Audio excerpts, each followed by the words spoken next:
Well, I wish we could just adjourn with that wonderful feeling. However, I do know we have some important issues to discuss. And so we will go to number 14, which is the proposed revisions to the Comprehensive Health Education Board Advisory Committee guidelines. And Dr. Melton, you will be explaining this to us, please. Yes, ma'am. Madam Chair and board members, this is maybe the most extensive exhibit I have submitted to you yet in the first year that I've had. So I want to have an opportunity just to pause to explain the various documents that you have.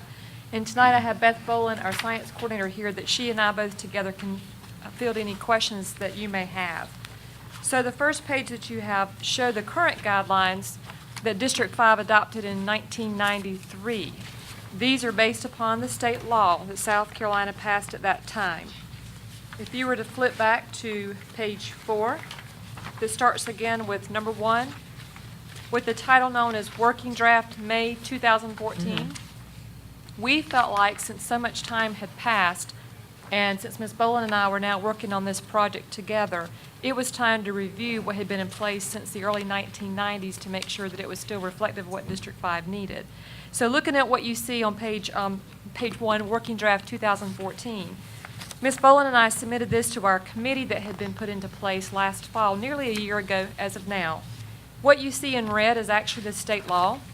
And as you flip through the pages and see the blue, these are some recommendations by our committee that has been currently standing in School District 5 since last fall.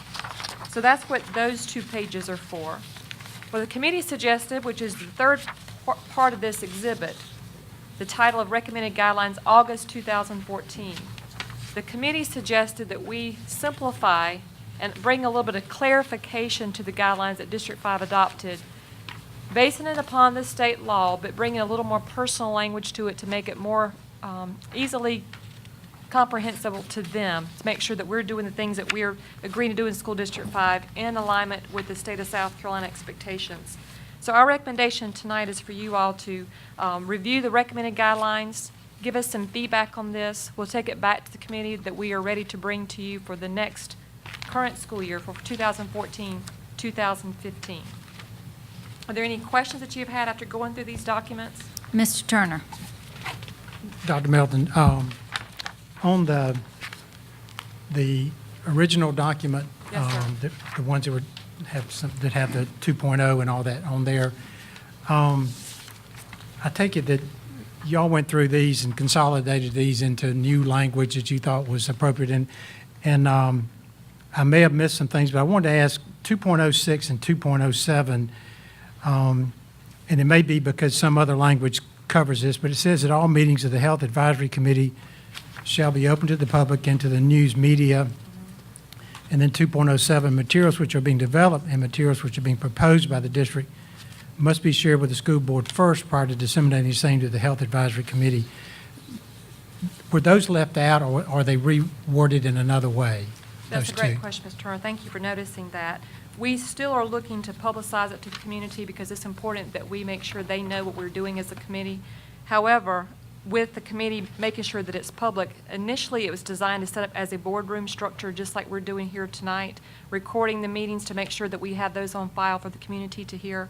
And then 2.07, having the materials that are being developed for the school board to review. The committee was suggesting they take more of an active leadership role of them doing some of the grunt work, so to speak, and then bringing to you all the recommendations after they've had a chance to work with Mrs. Boland and myself much closer, so that you're not starting the drafting phase. Instead, you're doing more of the review phase so that you can fulfill your roles as board members and not feel like you've got conflicting responsibilities of being heavily involved with curricular adoptions and curriculum development. You do more of the review to give feedback to the committee and then let them take the lead under your guidance to make sure they're fulfilling your expectations. Okay.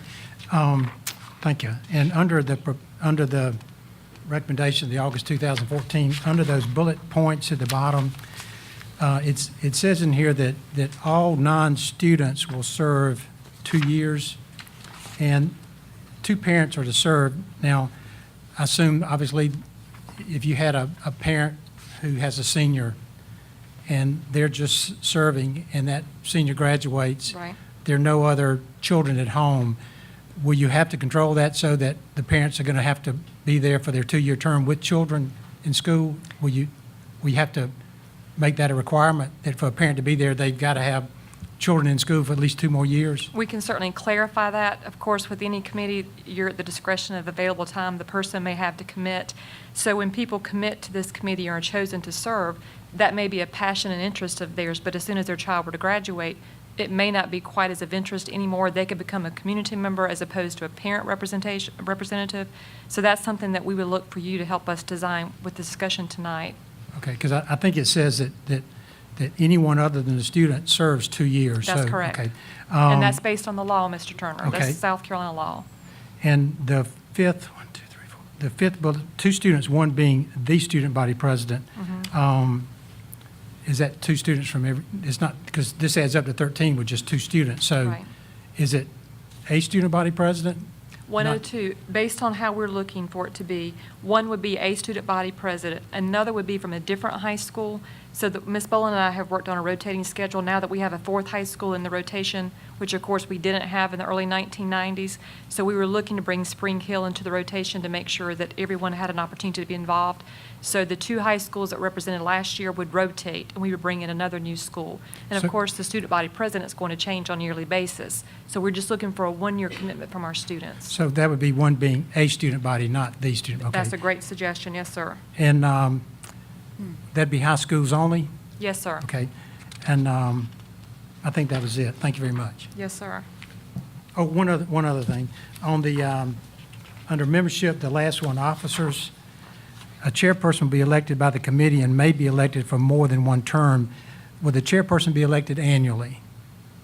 Mr. Turner, which bullet are you on? I'm It's, sorry. I think it's the last sentence of the recommendation guidelines. I think that's page 2 of that. I think that's what that page was. Under officers, the very last one on page 2. Oh, I'm sorry. Yes, sir. Chairperson be elected by the committee and may be elected for more than 1 term.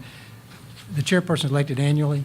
Has been historically, yes, Okay, sir. Okay. Do you recommend that be the case of the chair? If you inserted that word annually, or you don't want it to necessarily be that way? Because I read it to thinking it would be every year you'd elect a new chairperson. We would really like your feedback from this because this is pretty much an overhaul, much different than what's been in place since the 1993, I think is what the year was again. We were looking to align it with the School Improvement Council model, and if you think about that, you have a 2-year commitment. In the School Improvement Council, which again the state requires, a different group with a different purpose, of course. But if we constantly rotate a chair, the concern of the committee would be that person will be learning their role, and then they may rotate off, and we'd have to train a new chair. Okay. So the idea among the committee last year was maybe they could serve for more than 1 year so that we could create some capacity internally to make sure that we've got some training in action rather than one person take it for 1 year and then possibly rotate it to someone else. That makes sense. Thank you. Any other comments or questions? Okay, thank you very much, Dr. Melton. That was a very thorough report and review by the committee, so we really appreciate that. Next is the possible annexation of Irmo High School, Irmo Middle School, and Crossroads Middle School into the town of Irmo.